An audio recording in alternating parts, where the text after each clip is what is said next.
الرحمن الرحيم.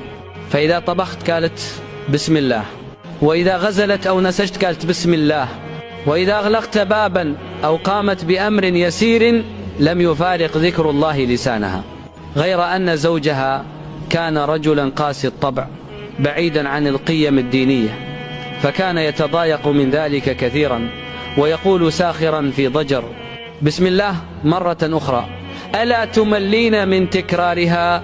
فكانت زوجته تجيبه بهدوء ولطف، يا زوجي إن هذه الكلمة تجلب البركة.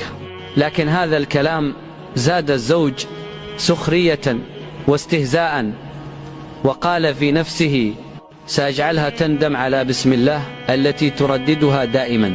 وبعد أيام قليلة أعطاها مبلغا من المال وقال لها احفظي هذا المال جيدا. فأخذته الزوجة وهي تقول بهدوء بسم الله الرحمن